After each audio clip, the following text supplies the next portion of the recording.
Pemerintah Kabupaten Badung menggelar bimbingan teknis pengelolaan informasi publik 2018 untuk menciptakan pemerintahan yang lebih baik.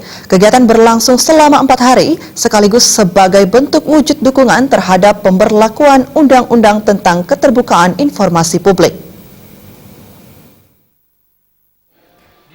Kegiatan yang berlangsung dari tanggal 27 hingga 30 Agustus dibuka Sekda Kabupaten Badung Wayan Adi Arnawa dan diikuti masing-masing SKPD. Sekda Kabupaten Badung mengatakan informasi merupakan kebutuhan mendasar setiap orang sebagai pengembangan pribadi dan lingkungan sosialnya, serta merupakan bagian penting bagi ketahanan nasional. Hal ini diatur dalam Undang-Undang Nomor 14 Tahun 2008 tentang Keterbukaan Informasi Publik sebagai momentum penting dalam mendorong keterbukaan informasi di Indonesia. Keterbukaan informasi publik menurut Adi Arnawa menjadi salah satu agenda pemerintahan dalam Nawacita yang menyebutkan bahwa pemerintah akan hadir dengan membangun tata kelola pemerintahan yang bersih, efektif, demokrasi, dan terpercaya. Melalui keterbukaan informasi dalam setiap aspek penyelenggaraan negara akan mampu mendorong partisipasi rakyat dalam pembangunan.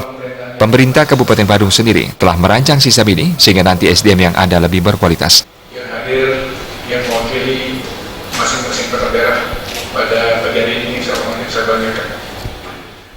Keterbukaan informasi publik. Nah, ini penting kita lakukan karena bagaimanapun juga dari kebijakan pemerintah pusat pemerintahan Pak Jokowi ini kan setiap atap pemerintahan kan harus transparan dan akuntabel.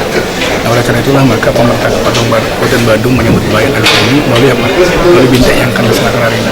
Diharapkan nanti dari bintek ini para peserta akan memahami apa yang harus dilakukan, yang mana harus bisa dipromosikan, dipublish, dan yang mana yang harus dijaga kerasannya. Kan ada satu ketentuan yang mengatur seperti itu. Oleh karena itu saya harapkan nanti dari bintek ini semua peserta ini memahami dan melaksanakan nantinya. Dan harapan nanti apa yang menjadi kebijakan pemerintah dan Badung selama dalam rangka menginformasikan kepada masyarakat, dia bisa tepat dan terarah. Tidak hal-hal yang memang jadi kerasan pemerintah juga harus disampaikan. Bukan berarti kita menutup diri, tetapi itulah memang kode etik daripada tata kelola pemerintahan di Badung ini. Pelaksanaan bimbingan teknis tentang keterbukaan informasi juga menjadi salah satu bentuk program pemerintah dalam mewujudkan pemerintahan yang bersih. Terima Jabali TV.